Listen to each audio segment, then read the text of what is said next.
Okay, so here we are with good old Pops, and all right, Dad, so where we last left off, now we're going into 1973.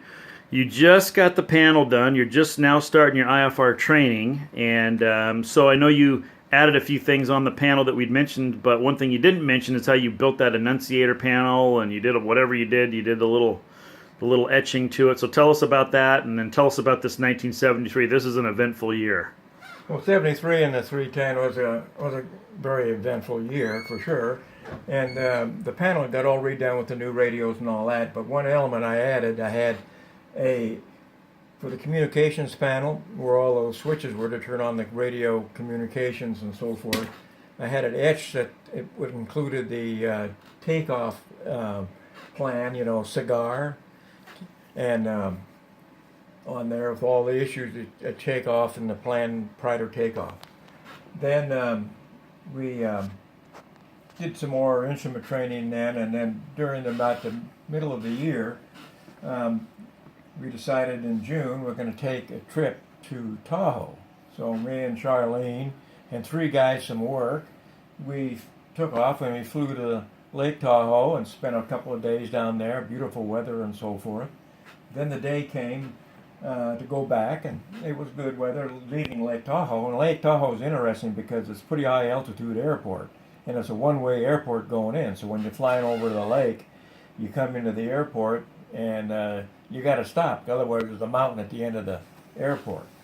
Anyway, on the way back was good weather until we got to about the east side of the Columbia Gorge, and then it started getting really crappy, cloudy weather, and then we did kind of a scud run. I wasn't instrument rated yet. Got into Portland, and it was so bad I couldn't get over the mountains behind Portland into Hillsborough area, so I headed south around the hills. I knew a little valley area. Came back up and got about 800-foot overcast and cloudy and wet. Came around and saw, there's the airport, Olinger, and lined up perfectly. Made a perfect touchdown at the end of the runway, and then I started to apply the brakes, and the airplane wouldn't slow down. And I made a decision that time. I'm not going to make a go-around because there's big cables at the end of the runway and trees and so forth, and that's death if you screw that one up. So I slid down the end of the runway. As I got toward the end of the runway, I kind of canted to the left and slid off and ripped off my right landing gear and drove the wing into the road.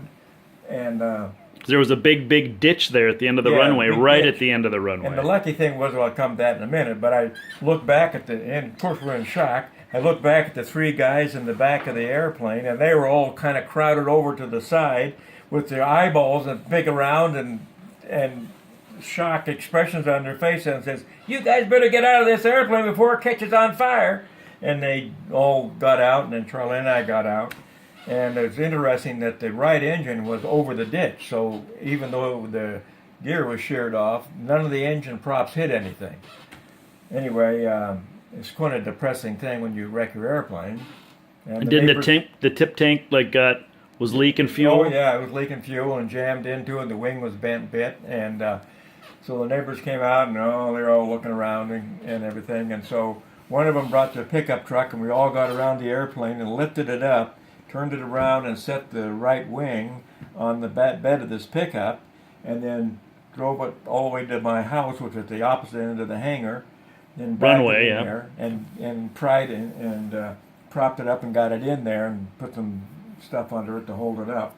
There's no right gear, and well, and the one thing too, Dad, about getting that in the hangar, because you had that contraption where you had to raise the nose to get the airplane in the hangar normally, and so that must have made it even worse. I wonder if there's a picture here. And a second, if I could find it. Yeah, there's the hangar. That's a hangar. That's with the Grumman I bought later, but you can see how the door. This is the higher door. I had to add that 2 or 3 feet at the bottom, and at the time the 310 tail would not get in there, so I built a gas-powered tow bar arrangement that had a jack screw on it, so I could put it underneath the gear and raise it up about a foot, so the tail would go underneath the lower section of the door and go inside the hangar. That worked great. I sure wish I kept it because it was powered and with gas powered and all that worked great.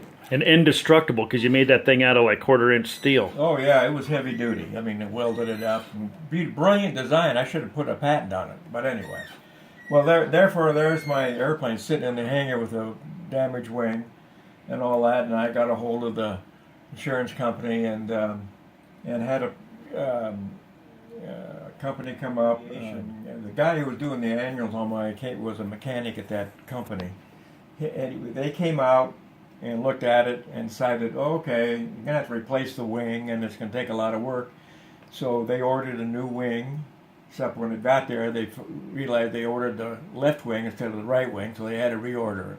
The guy spent the next 35 days working in my hangar, rebuilding the wing, new in the tip tank and all that, got it all fixed up.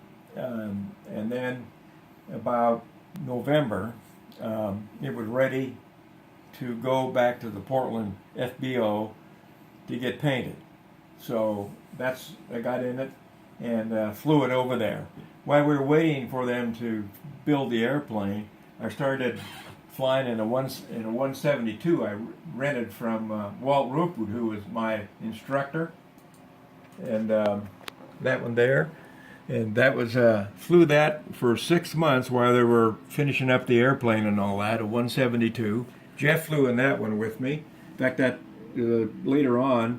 There's Crazy Me. Yeah, and he flew it a little bit and got his first chance to hold the wheel on the thing, and so I flew that thing for 5 months until they got the airplane ready. After I got the airplane into the Portland and they painted it, I went down to pick it up, and I noticed, wait, the tail was painted the wrong color. My airplane had a golden tail on it. So I said, you guys got to fix that. So I had them go back and repaint the tail, the golden tail on there, and they painted the thing. Did you ever find out, like, what was the whole idea behind the golden tail? Because it was like that when you got it. I don't know what the rationale was, but I really liked it. Yeah, we all loved the golden tail. Yeah. And they painted the thing orange. Yeah, and it was ugly. So they repainted it for me, and I picked it up and took it home. Now, what was it like taking off out of there after you knew this guy had put a new wing on it out of your 2,000-foot grass strip? Wasn't that a little bit hairy? Well, it was. You never know when somebody's working on your airplane for that long a time and all that. But it flew normally, and the autopilot even still worked.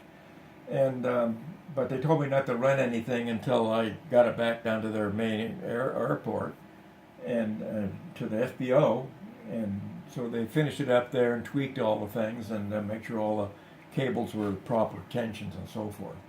And then you had the entire airplane repainted at that time. Yeah, the whole airplane was repainted at that So what's the time. moral of the story on the grass strip, though? What mistake did you make here's there? The thing I learned. I was talking to one of the neighbors later who was flying a Baron, and he says, "Oh yeah, that happened to me." And what I did was that I just went full throttle on the right engine and swung around 180 degrees. And as the airplane swung around 180 degrees, I hit full throttle on both of them, and that stopped me with the tail in between the trees and hanging over the street. Damn, I never thought of that one. And so if I ever happens again, I know what the answer is. And he said he did it twice, and his wife confirmed it. That was Bill Olinger, who actually owned the airstrip that we were on, who did that with his Baron. Anyway. Yeah, in the Northwest there, folks, it'll rain sometimes pretty hard, and then it'll look fine. And that's why you guys probably threw down all that gravel later on to try to help prevent that. Well, there was a little gravel on it, but I got past the gravel and it was pure grass. And the problem, what happened was, it had just rained heavy duty, and therefore I was hydroplaning basically on top of the grass, and absolutely no braking ability. And that's what did it. It wasn't my fault. Did the wife saying anything? No, she didn't say anything, but she looked kind of strange. But the expression on those guys' faces in the back, them was a memory that they'll never forget. So, yeah, that was a great trip. And then after it got painted again, an instrument panel, and the next issue will be finishing up instrument training. So you never finished up your instrument training in 1973, huh? No. Well, and that summer was pretty much ruined. Yeah. And you just dinked around in the 172 with me. Yep, keep flying. That's what you got to do. I mean, stay in the air. So, yeah, that's Well, and then at that time in 1973, there was a 1962 Cessna 310G. If you go to that previous picture there, you can kind of see it in the background of the one where you're in Andy's. let's see if I can find it. Yeah, and Andy actually took that picture. But yeah, there was a 1962 Cessna 310G, a 1956 310, your 310. There was a couple of Barons, because Chuck Simonson at this time, either he had a 61 or 62 Baron, I recall. But if you go to this picture right here, Well, this one? if you click onto that, in the background you can see Andy's 310, but it's pretty hard to see. There's just a little bit of remnants of it in the very, very back. But anyway, all right, Dad, until we meet again. Yep. So, just to get a woman's perspective here, because this 310 sliding off the end of the runway, we heard Dad, and so everybody's been listening to Dad, but they haven't met you before, Mother. So this is my mom, Charlene. So anyway, here's kind of what Mom and Dad looked like back in the day. That's a heck of a nice red jacket, Mom, and Dad's blue jacket. But anyway, why don't you tell us about the going off the end of the runway, Lake Tahoe return trip? Well, I certainly remember that. And I remember when we went in the ditch, and the right wheel of the airplane was in the ditch, and the wing was resting in the street, and the tip tank is in the street there. Well, I turned around and I looked in the back seat, and the three people were all huddled together in the corner, their eyes so big around, and they just were in panic, and they looked so funny. So I just laughed. I was dying laughing, and I couldn't quit laughing, and Mike was screaming at me, "Open the door, get out!" You know, there's gasoline leaking from the tip tank onto the street. Anyway, I did get out, but it was funny. I just will always remember how those three people looked huddling in that corner of the airplane. Scared to death back there? They were so scared. And I thought they looked so funny. Well, what happened from your perspective? I opened the door. No, before that. Well, I had taken my seatbelt off because I thought everything was cool. You know, we landed. In fact, Mike made a really good landing. However, the plane didn't stop. But when I realized that, I didn't have time to put my seatbelt on. We were just going toward the ditch. So I thought he would probably turn and maybe we'd get out of it, and that's what he tried to do, but I went in the ditch. Couldn't do it? No. Was he panicking? No, he was just screaming at me to get out. Oh, And after. No. Mike never panics. He's always cool. He's a great pilot. What did you think of the golden tail? Oh, I thought it was really hot looking. No, it was good. Every time we went somewhere, you know, people would really look at that airplane. It was, it was very attractive. Much better than the one that I had painted, that horrible, ugly paint job. You know, I picked the colors. You mean the Bonanza? Yeah, it was bad. Yeah, he was right. Blame it on me, Mike. But I did pick the colors that it was ugly. All right. Well, thanks, Mom. Yeah, and by the way, when that gal put the broom on, painted the broom on that plane, yeah, I think it said the witch's broom. Yeah, I remember seeing that as a little kid.